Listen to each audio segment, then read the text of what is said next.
Hello दोस्तों, welcome to channel on M K work. आपका इस चैनल पे स्वागत है। विषय हिंदी पाठ हिमालय की बेटियां। कार्यपत्रक 9, तिथि 22/10/2020, कक्षा 7वीं 7th।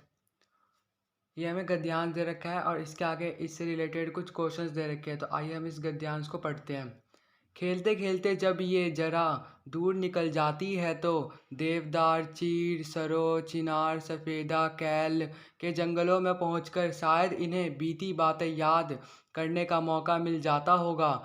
कौन जाने बुढ़ा हिमालय अपनी इन नटखट बेटियों के लिए कितना सिर घूमता होगा। बड़ी बड़ी चोटियों से जाकर पूछिए तो उत्तर में विराट मौन के सिवाय उनके पास और रखा ही क्या है। सिंधु और ब्रह्मपुत्र ये दो ऐसे नाम हैं जिनके सुनते ही रावी, सतलुज, व्यास, चिनाब, काबुल, कपीशा, गंगा, यमुना, सरयू, गंडक, कोसी आदि हिमालय की छोटी बड़ी सभी बेटियां आँखों के सामने नाचने लगती हैं। वास्तव में सिंधु और ब्रह्मपुत्र स्वयं कुछ नहीं हैं। दयालु हिमालय के पिघले हुए दिल की एक एक बूंद न जाने कब से इकट्ठा होकर इन दो महानदों के रूप में समुद्र की ओर प्रवाहित रहती है।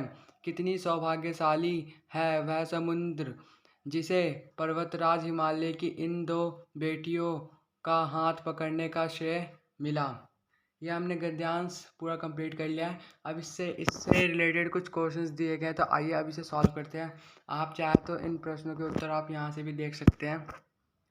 पहला प्रश्न है, खेलते खेलते यह नदियाँ किन पेड़ों के जंगलों में पहुँच जाती है। उत्तर है, खेलते खेलते यह नदियाँ देवदार, चीड़, सरो, चिनार, सफ़ेदा, कैल के जंगलों में पहुँच जाती है। प्रश्न नंबर 2, सिंधु और ब्रह्मपुत्र के अलावा और किन किन नदियों के नाम बताए गए हैं। सिंधु और ब्रह्मपुत्र के अलावा रावी, सतलुज, व्यास, चिनाब, काबुल, कपीशा, गंगा, यमुना, सरयू, गंडक, कोसी नदियों के नाम बताए गए हैं।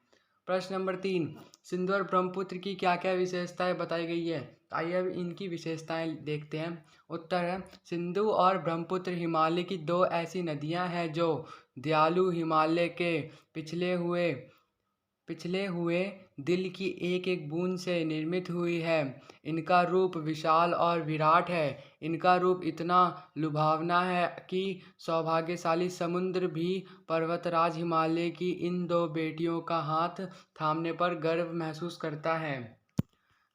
आइए अब अपने लास्ट क्वेश्चन की ओर बढ़ते हैं। क्वेश्चन है, नदियों से होने वाले लाभों के बारे में सोचकर इस विषय पर एक निबंध लिखिए।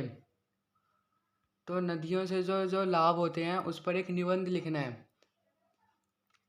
तो इसका उत्तर होगा, नदियाँ हमारे जीवन में प्राचीन काल से ही उपयोगी रही है। धार्मिक, सामाजिक, आर्थिक, व्यापारिक, पर्यटक, स्वास्थ्य, कृषि, शैक्षिक, औषधि और ना जाने कितने क्षेत्र हैं जो हमारी नदियों से सीधे सीधे जुड़े हुए हैं। नदियाँ हमारे जीवन का आधार है।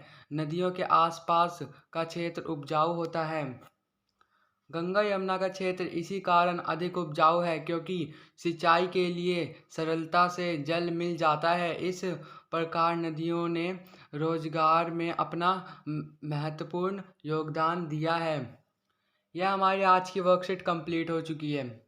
अगर आपको ये वीडियो अच्छा लगता हो तो प्लीज़ इसे लाइक, शेयर एंड कमेंट ज़रूर करें और इस चैनल के साथ जुड़े रहने के लिए सब्सक्राइब करना ना भूलें। Thanks for watching.